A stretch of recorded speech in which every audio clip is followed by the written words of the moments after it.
Sandali, ano ba nangyayari dito? Scammer siya, oh. Totoo ba yan? Na marami kang na-scam sa Taiwan? Mas mabuti siguro kung maghanap ka na rin ng trabaho para may sarili kang pera. Ano ba ang pinagmamalaki mo? Yung barya-barya mong pinapahiram sa akin? Hanggang kailan ba talaga dito si tita? Sabi niya nung dumating siya, sandali lang siya, di ba? O, ilang buwan na siya nandito. Alam mo namang may utang na loob tayo sa tao. Nung panahon na nangangailangan tayo ng malaking pera, siya ang nagpautang sa atin. Huwag ka mag-alala. Babayaran ko yun. Never pumasok ba sa kwarto ko? Bakit? Ano ba nangyari? Nabawasan kasi yung pera ko dito sa money organizer. Ano? Pinatira kita sa bahay tapos ganitong gagawin mo sa amin? Ako na mukha mo sa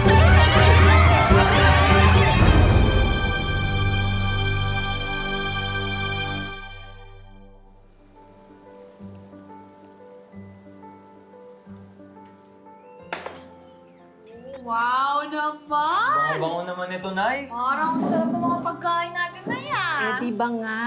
Ngayon ang dating ng Tita Lea ninyo galing Taiwan. Tapos, syempre isasabay na rin natin ng celebration dahil natanggap na nurse ang ate mo sa Santa Teresa Hospital. Hayaan nyo, ito pangako. Pagdating ng panahon, hindi nyo nakakailanganing magtrabaho dahil ako na ang bahala sa inyong dalawa. Sinabi mo yan, Ano ha? naman, Nay?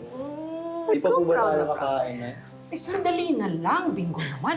Antayin na natin ang Tita Lea nyo. Sabi nga, padating na siya eh. Gutom na kasi ako. Ay, sandali. Oh, ayan na. Sandali, sandali. Tita Lea nyo na siguro yan. Binsan! Ayan ka na pala. Halika, tumayo ka. Kamusta? Pasok ka. Kumusta ang biyahe? Oo. Ganda ng bahay mo, ah. Tita. Oo. Ba? Tangka dito, ah. Uy, salamat pinsan, ah. At pumayag ka na dito muna ako tumira sa inyo. Ano nang isipin yan? Wala namang kaso yun. Alam ko naman, di mo ako matitiis eh. Dahil malaki utang na loob mo sa akin. Ah, ito na ba si Arlene? Opo, ako nga po. Ganda-ganda. Alam mo ba, nung huli kita nakita, baby ka pa. Eh, nung pinagbubuntis ka nito ng nanay mo, nagkaroon ng komplikasyon. Walang trabaho nun ng tatay mo, eh kailangan kandalin sa private hospital. Kaya sa akin ang hiram ng pera. Hindi dahil sa akin, hindi ka mabubuhay. Halika na. Lumalamig ang pagkain. Kumain na. Halika na, kain na tayo. Sige lang. Dito po kayo. Ito lang bang pagkain natin? Mamaya. Dadagdagan ko yan. Sige na, kumain ka na muna. Alam kong gutom na gutom ka. Okay? Rice po. Ito po utang. Oo, salamat. Sige.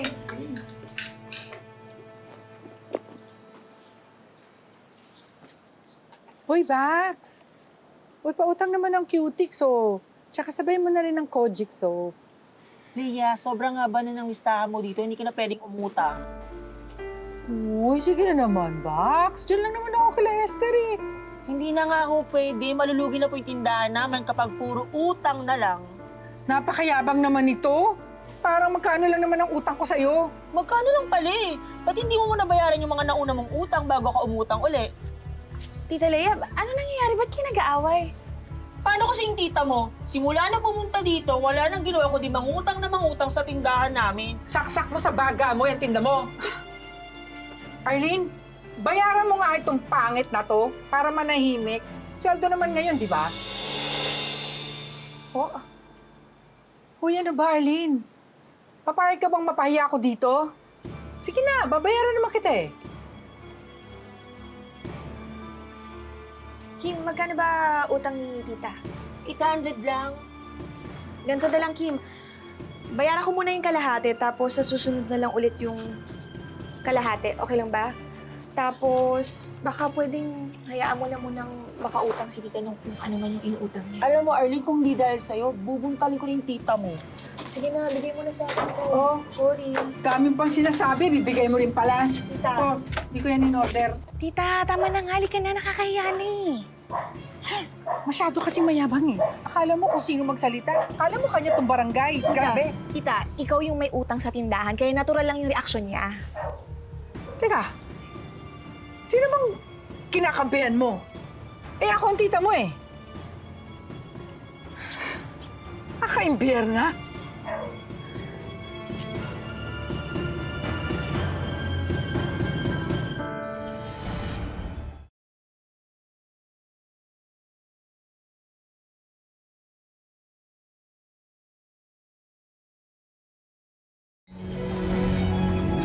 Dumating na in-order ko sa online. Ang money organizer.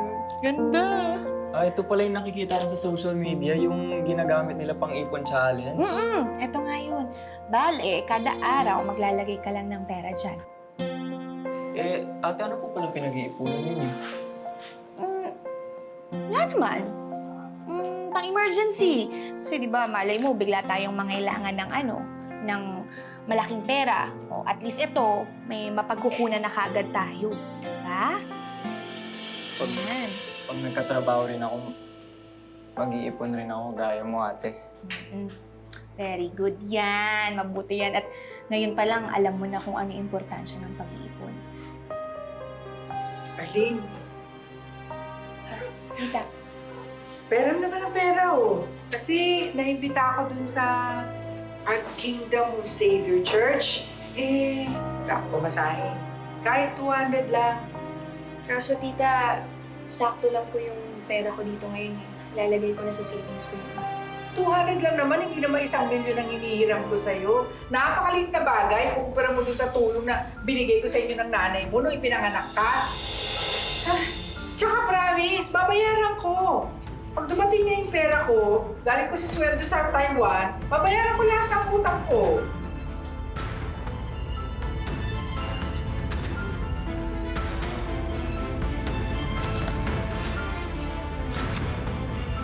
Ayan, thank you.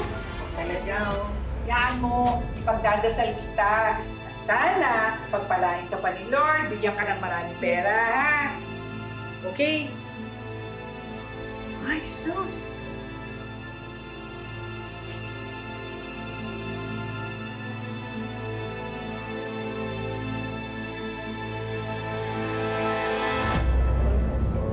Salamat, maraming salamat po. Leia, mabuti naman at dito mo naisipang mag-charge sa amin. Pasya, mauna na ako sa inyo. Sige po. Oo nga. Alam mo, welcome na welcome ka dito. And I hope na maging regular member ka na rin dito. Of course. Feel ko nga bilong na bilong ako eh. Teka nga, bakit nga ba ngayon ka lang na-invite dito? Saan ka ba dati? Matagal kasi ako sa Taiwan, ilang taon. Nagsawa na rin ako doon. Tapos, malaki na rin ang naipon ko. Kaya naisip ko, balik na ako dito sa Pilipinas. Magne-negosyo na lang ako dito. Ay, negosyante ka pala? Of course! Kaya mga sisters, kailan po ba pwede ilatag sa inyo ang business proposal ko? Legit business naman yan, ha? O, syempre naman. O sige, mauna na kami sa'yo, ha? O, sige. Okay, Sister, ingat thank you. Yes, oo.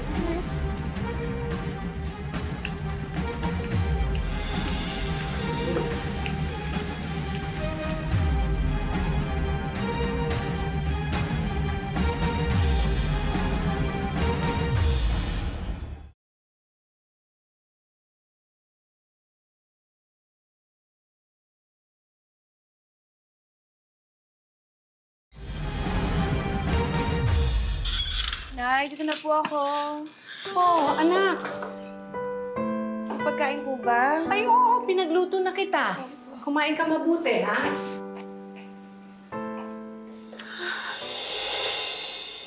Nay, wala naman eh. Anong wala? Nandyan lang yun. Wala po, Nay. Anong nangyari? Leia, kinain mo ba yung ulam dito? Oo. Baka mapanis lang eh. Bakit? Para kay Arlene sana yun eh. Ganun ba? Order ka na lang. Sana man lang tinanong niyo muna si nanay bago niyo kinuha. Arlene, nang dahil lang sa pagkain, nagkakaganyan ka? Ang dami-dami mong pera, parang wala pang 100 yun eh. Tita, hindi naman po yun yung point ko kung may pambili o wala. Yung pagkain. Hinanda ng nanay ko para sa akin po yun eh. Para sa kakarampot na karne, nagkakaganyan, nakalimutan mo na yata na kundi dahil sa akin, hindi ka buhay ngayon. Leia, Arlene, tama na. Leia, pumasok ka na muna. Maligo ka na. Init lang ng ulo yan. Sige na. Sabihin niya, anak mo. Nay, hanggang kailan ba talaga dito si tita? Eh, sabi niya nung dumating siya, sandali lang siya, di ba? O, ilang buwan na siya nandito. Alam mo namang may utang na loob tayo sa tao. Pero Nay, binayaran na ni Daddy yun bago siya mamatay. Kahit na. Nung panahon na nangangailangan tayo ng malaking pera, siya ang nagpautang sa atin. Eh kung hindi niya ginawa yun, hindi ko alam kung ano nangyari sa atin, lalo na sa'yo.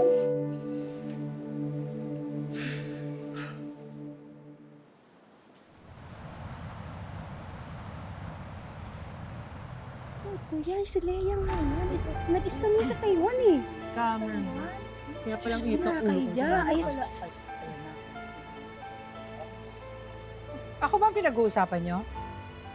Hindi naman po. Pero hindi niyo naman po sinabi sa akin. Sikat naman po pala ako sa social media. Tingnan niyo po yung picture niyo.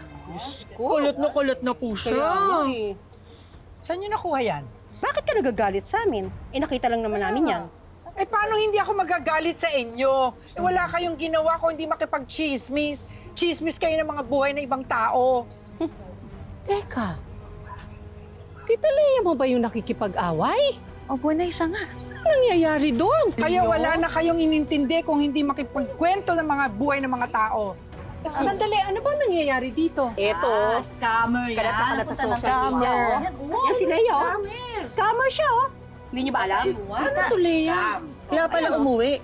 Totoo ba yan? Na marami kang na-scam sa Taiwan? Ayan, ang mukha mo. Teka, kaya ka ba umuwi sa Pilipinas para magtago? Tignan mo, hindi mo kasagot, oh. Tapos ikaw pa may gana mang away. Tara na nga. Tara na nga, mas. Scammer! Tama na. Si Leia, scammer. Scammer na, tama na. Scammer! Si Leia. Ano, Leia? Ano na, magsabi ka nga ng totoo? Para naman matulungan ka namin. Oo na. Picture ko nga yun. Huwag kayo mag-alala, makakabawi rin ako. Babayaran ko yung mga utang ko sa inyo. Eh, tita, mas mabuti siguro kung maghanap ka na rin ng trabaho para may sarili kang pera. Bakit? Pabigat ba ako sa'yo? Tita, hindi naman ho yun yung ibig kong sabihin. Ang sa akin lang, mas okay kung meron kayong maayos na trabaho para hindi ka na rin nahihirapan kung saan kukuha ng pang-araw-araw na gastusin nyo. Arlene, ano ba ang pinagmamalaki mo? Yung barya-barya mong pinapahiram sa akin? Huwag ka mag-alala. Babayaran ko yun. Lalagyan ko pa ng interes kung gusto mo para matahimik ka lang. Mabuti pa. Mag-church na lang ako. Pagdadasal ko kayo, pagtitiri ko kayo ng kandila. Grabe. Alam mo, Arlene, tama na. Huwag mo nang awayan ng tita mo. Hindi, susobra Please, na eh. alang-alang na lang sa akin.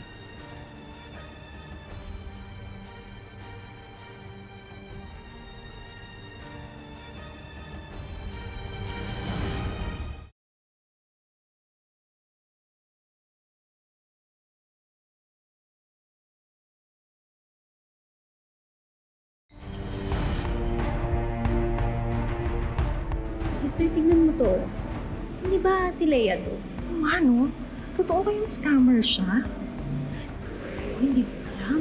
Pero nakakatakot, no? Oo. Ako, inaaya pa naman niya tayo dun sa business proposal daw niya. Nako, kung sakasakali, kasalanan sa Diyos yung ginagawa niya. Eh, sana hindi naman totoo. Nakakahiya. Tingnan mo, oh. Siyang siya yan. Isilda, ano na? Kailan natin pag-uusapan yung business proposal ko? Set natin. Mag-coffee na lang tayo siguro. Mga next week. Oh, next week. Sige, asahan ko yan ha. May iba ako, sister. Pero huwag mo naman sanang masamain, ha? Alam mo, may napansin ako. Parang hindi ka nagbibigay ng ikapo tuwing offering. Minsan naman pag may cash ako, nagbibigay ako. Tsaka pag nakuha ko na yung pera kong malaki, sigurado magbibigay ako. Sige, oo, sabi mo eh. Sige.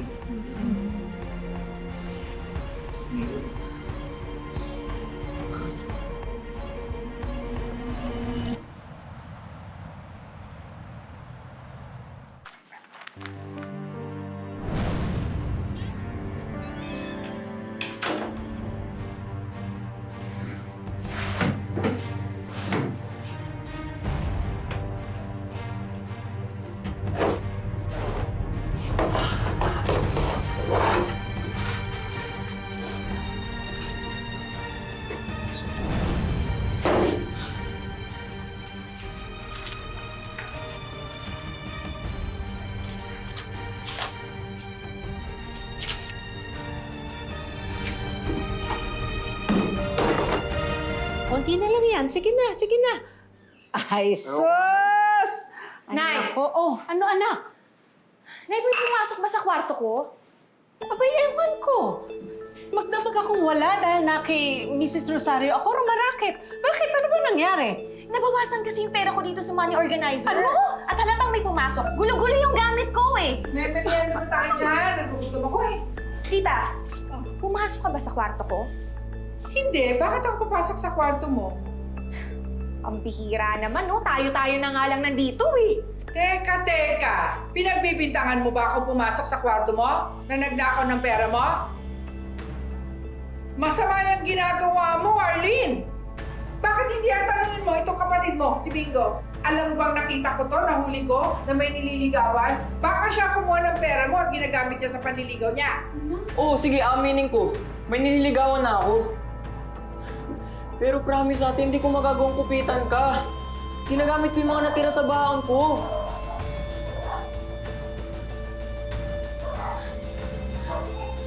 Ate!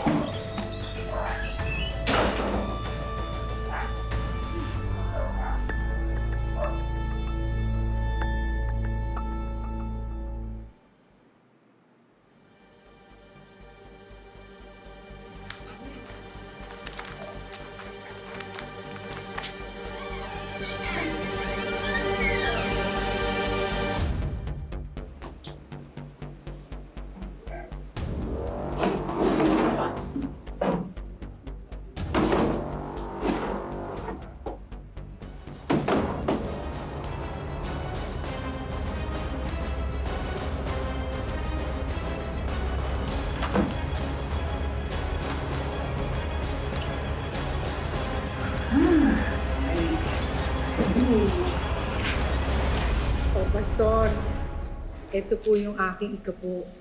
Para dun sa mga kulang ko ng mga nakaraan. Salamat talaga. Thank you din po sa pagtanggap niyo sa akin dito. Mga sisters! Oh, ano? Kailan natin pag-uusapan yung business proposal ko? Alika, coffee tayo, treat ko. May pera ka. Oo naman, marami ako nun. Di ba sabi ko sa'yo, marami ako naipon sa Taiwan. Okay. Sige, pag-iisipan namin mamaya. After ng church activities natin. Pag-iisipan pa, para naman akong iba. Ate, may kailangan kang malaman. Ano yun? Nangiram kasi ako ng hidden camera sa kaibigan ko para malaman mo kung sino ang ngupit sa money organizer mo. Oh, tapos? Tingnan mo yung na-discover ko.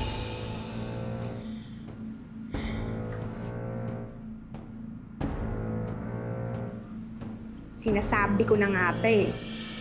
Salamat, Bingo. Tingnan mo ka sa eh. Tita! Tita Leia! Anong ginagawa mo dito? Nag-iiskandalo ka. Saan mo dinala yung perang ninakaw mo sa akin?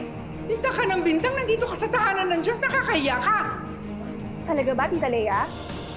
Pwes, ano to, ha? Oh, magkakaila ka pa ba, ha? Ha? Oh.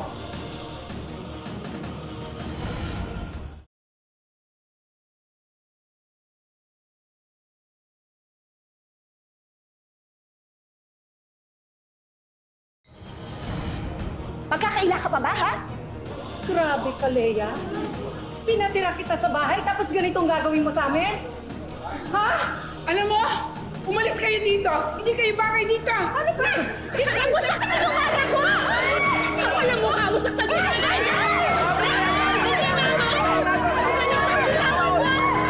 Galit mo yung pera ko! Kapitan, sinusuli na po namin yung inabot ni Leah na pera. Hindi naman po namin alam ang sitwasyon. Ngayon, nasa uli lang. Pera, anong susunod yung gustong gawin?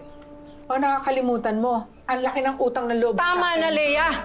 Tama na yan! Hindi mo na ako madadaan sa panunumbat mo.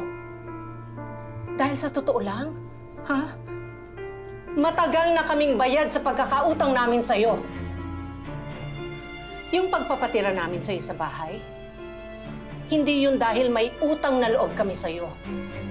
Dahil yun sa pinsan kita, gusto naming makisama sa'yo. Di ba nga pamilyang turing namin sa'yo?